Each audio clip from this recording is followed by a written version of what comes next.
Hello everyone. How are you doing? It's been a long time. So I'm here again to take my second video on painful sexual intercourse. I've had my first video and I talked about painful sexual intercourse generally, and I talk about medical reasons for painful sexual intercourse. So today I'm going to talk about the psychological and emotional factors of painful sexual intercourse, and in my third video I'm going to talk about painful sexual intercourse in men. And if you have not followed my page on Facebook, please do. STI and Female Health Matters with Dr. Tinuade. I will take that again. STI and Female Health Matters with Dr. Tinuade. I'm also on YouTube. You can subscribe to my channel, Dr. Tinuade, talking about sexually transmitted infections. I have another page on Facebook, Dr. Tinuade, on adolescent and females health. Please subscribe to my channel on YouTube. Follow my pages on Facebook.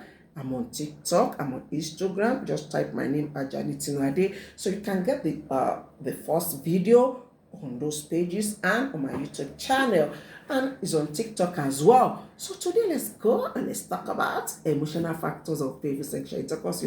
Some people just think about this topic, it doesn't matter, but you see, it matters a lot because painful sexual intercourse has ruined some marriages. Painful sexual intercourse has led to some couples not consummating their marriages.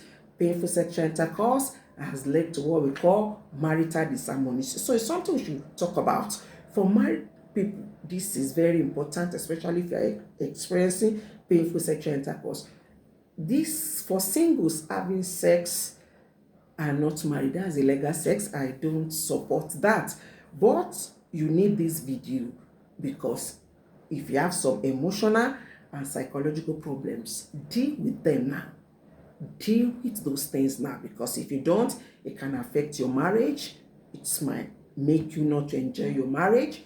It can make you not to be able to consummate your marriage. So deal with those factors now before you get married. So let's talk about these emotional factors. I'm just going to talk about some of them because there are quite many. So let's talk about anxiety. Some people are just anxious.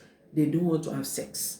And you see, sometimes I don't blame some of these people, because if you grow up in this kind of environment when they tell you that, oh, the first time you are having sex,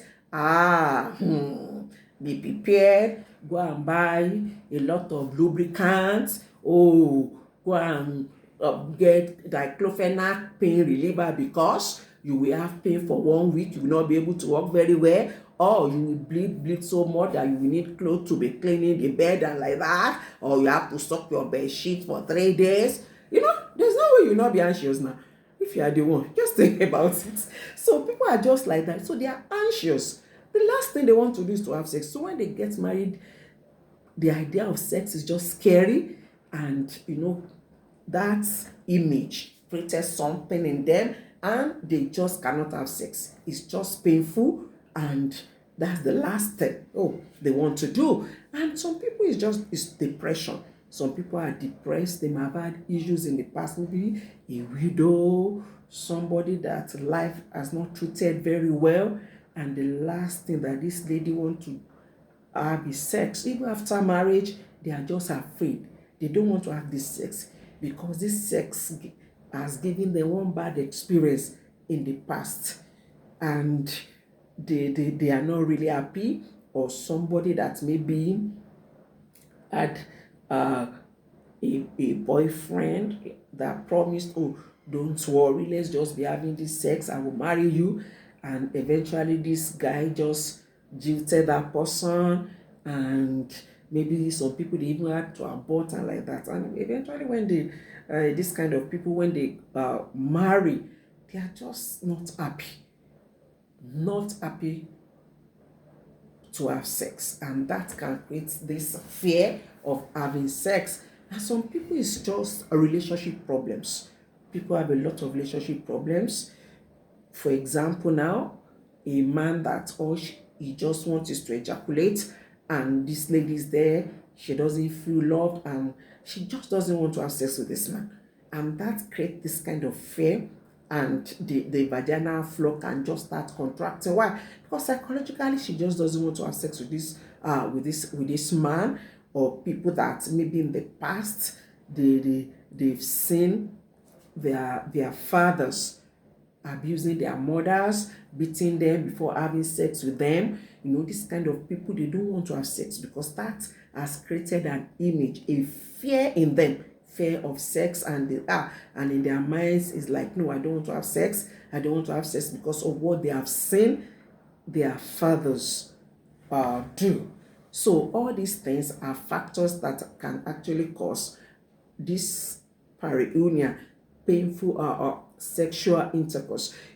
With that communication problems too, we have husbands that all they just want from their wives are just this, take care of the children, take care of the house, take care of me in the night when I come, sex and sex and sex, and this woman is just there. No, those kind of people can just have issues. They don't want to have sex, and that can cause painful sexual intercourse, and they just don't like having sex with anybody. So that can create a kind of picture in their mind, and they just don't want to have sex with people. And these couples that don't talk, they don't communicate with each other. Maybe this lady doesn't like this sex method. Maybe this lady is just there and feel, this man just doesn't love me. Or maybe this lady is just there. Many times the man is not patient enough. All he wants to do is just to ejaculate, and the girl is not ready. Those things can actually result in painful sexual intercourse. And that's one.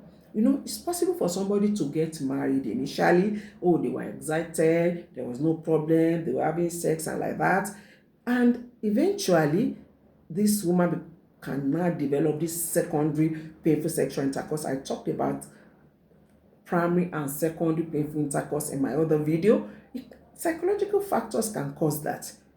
A lady that was enjoying her marriage before, and now she's not, because of one thing or the other that has happened between her and her husband, that can just create this kind of fear and emotional issue in her mind, and she just does not want to have sex with this man. So we have that too as an issue. Then we have rape, people that have been raped before, and that one can really be very bad. If somebody has been raped before and that was not well managed, she can not be able to have sex for a very long time if care is not taken, and that experience will always come back to her anytime she wants to have sex. In fact, some people have what we call post-traumatic disorder. Immediately they're about to have sex, they will just remember that bad experience that they had in the past, and they can start hyperventilating, sweating. Some can even collapse. The last thing they want to do is to have sex. And another one about that is guilt.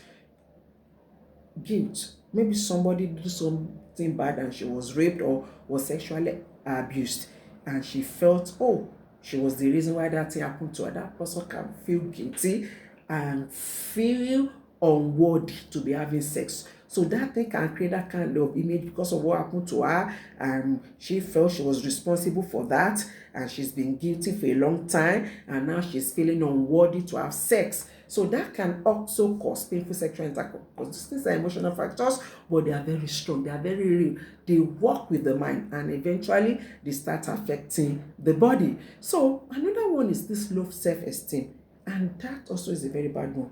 For a girl that just feel, she's not beautiful. Maybe somebody has told her that in the past, or she just developed that kind of impression in her mind. She feels she's not beautiful. Her breasts are not big enough. She doesn't have hip and a lot of things, and she feels, this my husband just married me out of pity. He doesn't love me, and she's just not strong enough to have sex with this man. She feels weak. She feels she's not worthy to have sex with this man.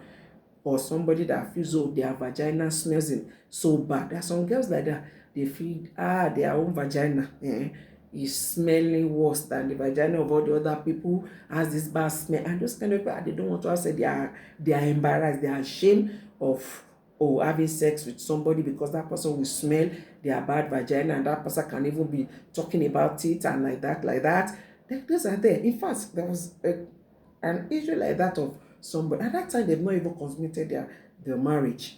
It was stretch marks and vagina smelling. The husband was always complaining. So at a point, that's just it.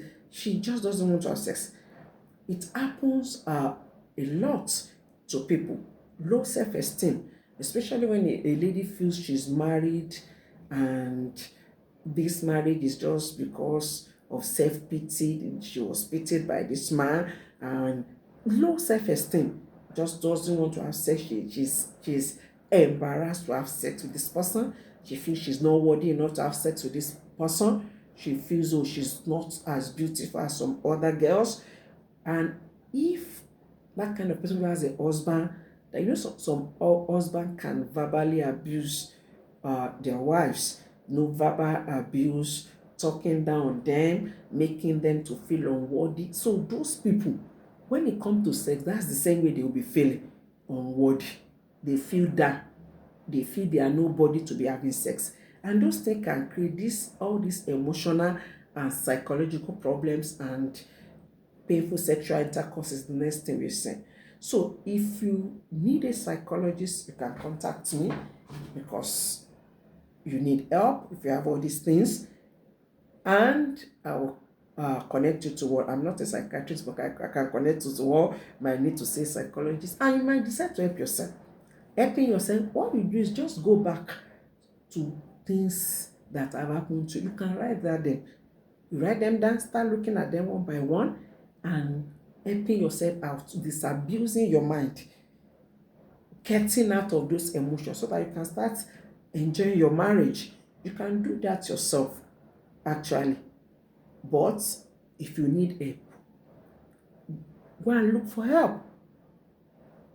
You can contact me on my Gmail, Dr. Tinuade talking about sexually transmitted infections 023@gmail.com.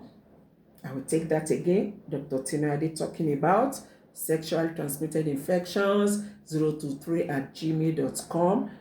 And you can contact me on my business line 0811774239. I will take that again. 0811774239. Till another time. Bye.